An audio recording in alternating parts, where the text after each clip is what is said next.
মানুষ নাকি কি কি বলে আপনারা কে তিন কাল কি এক কাল থেকে কেমন দ্রুত অসভ্যতে গেল না? পাড়ার ছোট ছোট ছেলেগুলো পর্যন্ত আপনার হচ্ছে সভ্য, বাড়ির একটা সীমা থাকে। আবার তাই তো কি তাই তো কি আপনি আপনার তোমার বয়সের গাছপাতর নেই, তারপর আপনি একটা লেবার অফিসার, আপনি তোমার লেবার ট্রাবল ক্রিয়েট করে দিয়েছেন। কি ভেবেছেন কি আপনার নিজের কাজে যান? ওকে আমি নিয়ে যাবো না, আমি নিয়ে যাবো না, কেউ নিয়ে যাবেন না, উনি আমার সঙ্গে যাবেন, উনি নিজের বাড়ি কলকাতায়। গেলেন আপনারা? চলে গেছে, এবার আপনি যান। হ্যাঁ আমি যাবো, কিন্তু ব্যাপারটা হচ্ছে যে এটা এটা আমি নিয়ে কি করবো? আচ্ছা সরি সরি, কিছু মনে করবেন না ভাই, মানে ওদেরও দোষ দেওয়া যায় না, এতগুলো মেয়ে ওদের একটা অভ্যেস হয়ে গেছে, ব্যাচেলার কোনো ছেলে দেখলেই না শকুনের মতো ঝাঁপিয়ে পড়ে। তাহলে কি করবো? আপনি কিচ্ছু করবেন না, আপনি স্ট্রেট বাড়ি চলে যান, তো এদিকের ব্যবস্থা আমার, আমি সব বন্দোবস্ত করে দেবো। কি জানেন, এতে ব্যাপার স্যাপার দেখলে আপাত দৃষ্টিতে একটু বাড়াবাড়ি মনে হয়, কিন্তু হাসে সবাই, দেখুন না সকলে হাসছেও। তবে আমার কি মনে হয় জানেন, এদের থেকে আপনাদের দুঃখ পাওয়া উচিত। আপনার দুঃখ এদের দেখে হয় কেন জানেন? এদের সকলের মধ্যে এক ইটারনাল ফাদার্স ট্র্যাজেডি, কন্যাদায়গ্রস্ত বাপেদের চিরকালীন দুঃখ। যার বড় উপদেষ্টা ওদের তার শুনুন, চটপট কেটে পড়ে এখন চৌধুরী বাকি আছে, তিনি ধরলে আর চালানো যাবে না। চলুন চলুন চলুন, এই কালো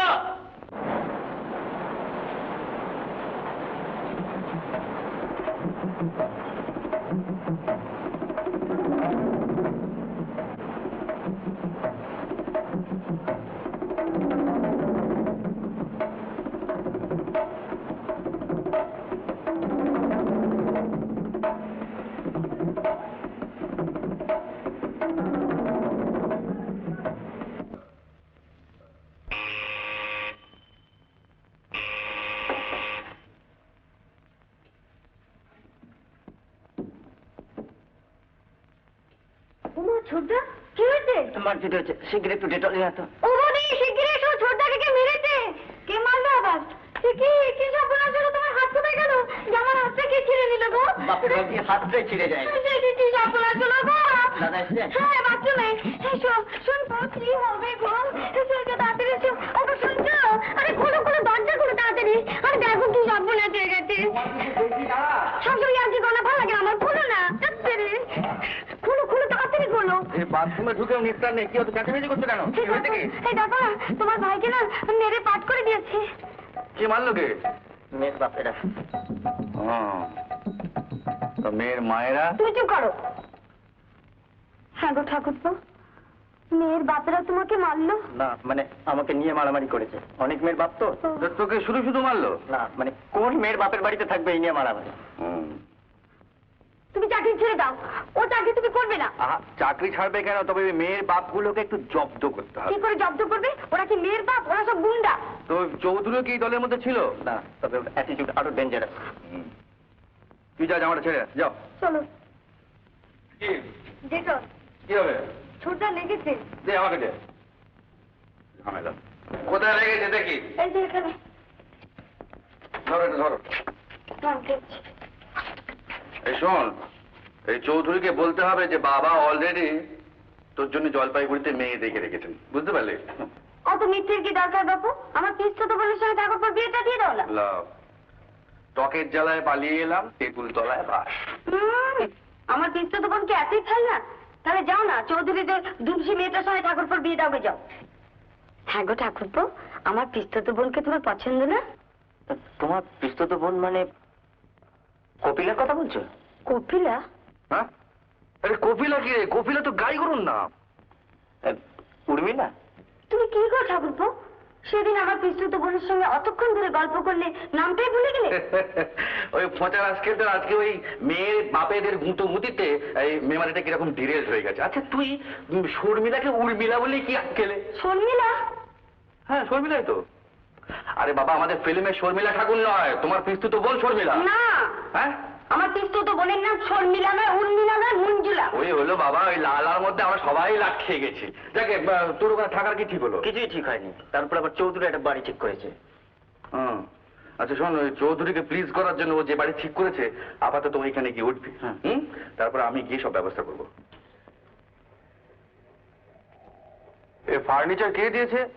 চৌধুরী সাহেবের ইনস্ট্রাকশনে আমি এইসব ভাড়া করে এনেছি। আয়নায় যে আমার চেহারাটা একেবারে কার্টুনের মতো লাগছে, এটাকে ইমিডিয়েটলি চেঞ্জ করতে হবে। হ্যাঁ, আপনি? আমি হচ্ছে ল্যান্ডলর্ড। আমার নাম শ্রী জনার্দন হর। আমার সম্বন্ধে। আপনি তো চক্রবর্তী ব্রাহ্মণ। আগে হ্যাঁ। তো হর মানে কি অসবর্ণ বিবাহ হয়েছে? আগে না না না, হর পদবী হলো আমি ব্রাহ্মণ। হর পদবী ব্রাহ্মণ তো কখনো শুনিনি। দেখে 125 তো। হুম। আসুন। আমার বাড়িতে পাশে ওই যে ও আমার মেয়ে। ভেবেছি এই বাড়িটা জামাইকে আমি যৌতুক দেবো। নিজের মেয়ে বলে আমি বলছি না, রূপে ঘুমিয়ে। ঠিক আছে ঠিক আছে, বলতে হবে না, বুঝতে পেরেছি। পূজা পাশে। দেখুন, যা কিছু দরকার আমাদের বলবেন। এই সমস্ত মহাপুরুষদের ছবি আমি টাইয়ে দিয়েছি। এটা মন ভালো লাগবে। তাই নাকি? আচ্ছা আচ্ছা আচ্ছা, এবার তাহলে আপনারা আসবেন, অনেক কষ্ট করলেন আমাদের জন্য। আচ্ছা আচ্ছা, অসংখ্য ধন্যবাদ। নমস্কার। আচ্ছা, নমস্কার নমস্কার নমস্কার। আরে গুপ্ত তো এলো না। হ্যাঁ, ওর কম্বিনেন্ট চাকরটা বাজারে গেল তো গেলই।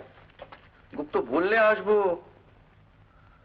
তুমি বৌদিকে আনলে পারতে। দেখ না, রাগ করে এলো না। ও সে পিস্তুত বোনের সঙ্গে তোর বিয়ের ব্যাপার নিয়ে আমার সঙ্গে ঝগড়া হয়ে গেল।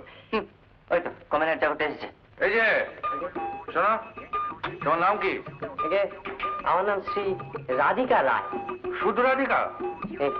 শুধু। কি বাজার করলে কি? কচি পাতার মাংস, আলু, বেগুন, পটল, আর ওই চারটি মূলো, আর কাঁচা কলা। থাক, কাঁচা কলা দেখি কাজ নেই। তুমি একটু চা করো দেখিনি? চা খাবো। চা খাবো। নমস্কার, আপনি নিশ্চয়ই রায়ের দাদা? হ্যাঁ, এটা আমার কলিগ। ও আচ্ছা আচ্ছা, নমস্কার নমস্কার। শেষ পর্যন্ত আপনারা হরের বাড়িটাই ভাড়া নিলেন কেন? এই বাড়িটা তো খারাপ নয়।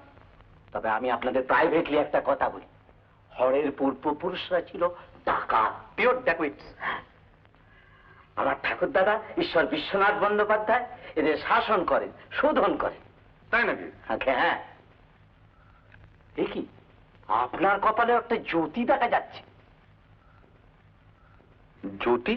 ইয়েস, জানবেন ওখানে ঈশ্বরের অধিষ্ঠান হয়েছে। কিন্তু ডাকাতের পাশে আমার ভাইকে কি করে প্রতিষ্ঠান করে বলুন তো? কোনো চিন্তা করবেন না, আমি থাকতে আপনার ভাইয়ের কোনো অমঙ্গল ঘটতে দেব না। আমার কপালের দিকে তাকিয়ে দেখুন, অনেকটা আপনার মতোই জ্যোতি দেখতে পাবেন। জানেন, আমার বিয়ের সম্বন্ধ করেছিলেন স্বয়ং শিয়ার দাস।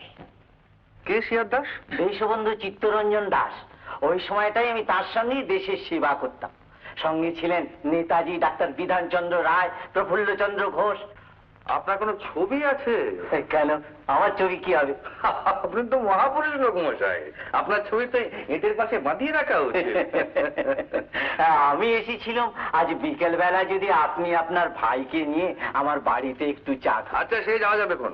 না না না, আমার স্ত্রী বলছিলেন আপনি যখন এসেছেন আমার মেয়েটিকে অন্তত একবার দেখে যান।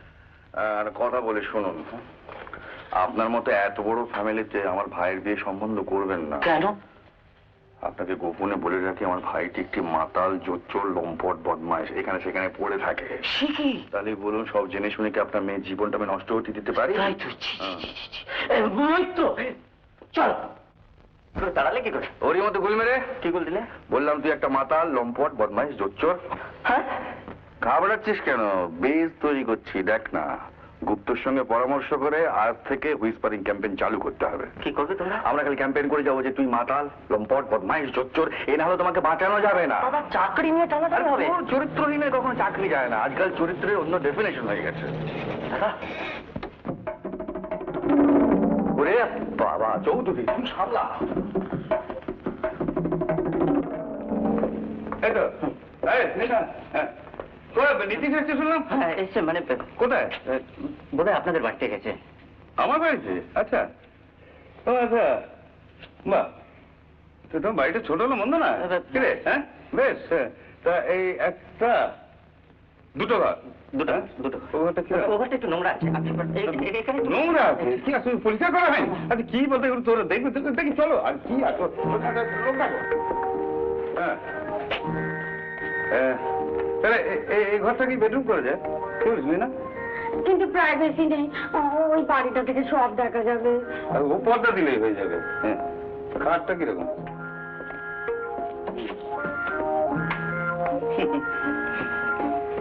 আমি অবশ্য তোমাকে ভালো টিকুতে খাট দেবো বিয়ে। হ্যাঁ, আমি তোমার বাবাকে চিঠি লিখেছি জলপাইগুড়িতে, আর ওই বিষয়ে নীতিশের সঙ্গে পরামর্শ করতে এসেছি।